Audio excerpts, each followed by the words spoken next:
कहते हैं ना, जहाँ चाह वहाँ राह।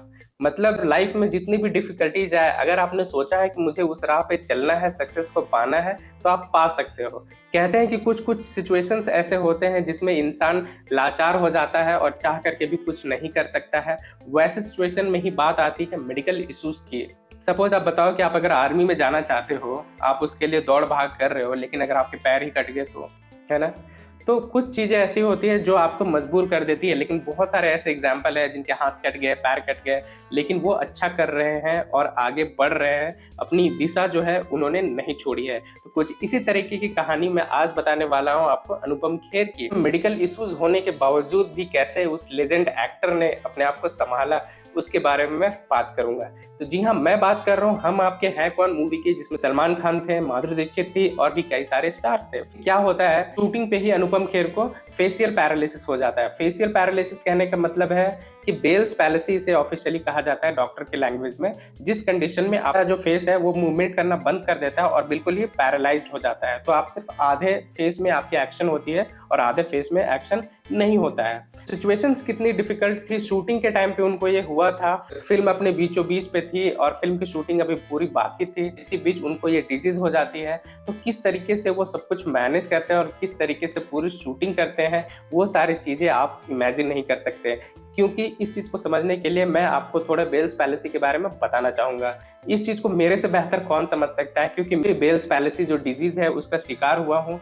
2018 की बात है, जब मेरा फेस पूरा आधा पैरालाइज्ड हो गया था और मैं कुछ भी कर नहीं पा रहा था। वो सिचुएशंस मेरे लिए ऐसा था कि मैं एक्टिंग करता था, मैं यूट्यूब पे वीडियो बनाता था, मैं ट्रैवल वीडियोस बनाता था और मैं सोचता था कि अभी जो मेरा फेस है वो इस तरीके से हो गया था, इस तरीके से मेरा फेस हो गया था और मैं खुद ही समझ नहीं पा रहा था कि अब ऐसा लग रहा था। कई बार मैं रिव्यूज देख रहा था, वीडियोस देख रहा था, जिसमें कह रहे थे कि कभी कभी बहुत सारे केसेस होते हैं जिसमें ये लाइफ टाइम ठीक नहीं होता है और कुछ कुछ केसेस में 3-4 महीने के बाद ये ठीक हो जाता है।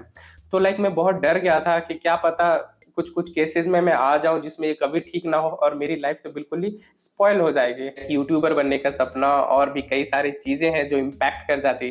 तो मैंने कभी हिम्मत नहीं हारी और मैंने चेन्नई में ही डॉक्टर से कंसल्ट किया, वहां पे गया। इसकी कुछ दवा नहीं होती है, ये अटैक कभी भी किसी को भी आ सकता है। 4-5 दिनों की एंटीवायरल और स्टेरॉयड मेडिसिन मिलते हैं, जिसको ही सिर्फ खाया जाता है ताकि अगर कुछ इस तरीके से अटैक हो तो ठीक हो जाए। और एक बेसिक मेडिसिन यही होती है, 3-4-5 दिनों की होती है, जो आपको खाया जाना चाहिए। 10 दिनों तक अगर आपको कुछ भी इंप्रूवमेंट दिखाई नहीं देता है तो आपको इस चीज के लिए फिजियोथेरेपिस्ट से कंसल्ट करनी चाहिए। फिजियोथेरेपिस्ट के पास आप जाएंगे तो वहां पे एक इलेक्ट्रिक स्टिमुलेशन होता है, जिसको आपके ऊपर में प्रेस करते हैं, अफेक्टेड एरिया में आपको थोड़ा सा वाइब्रेशन होगा, जैसे घन, ऐसा।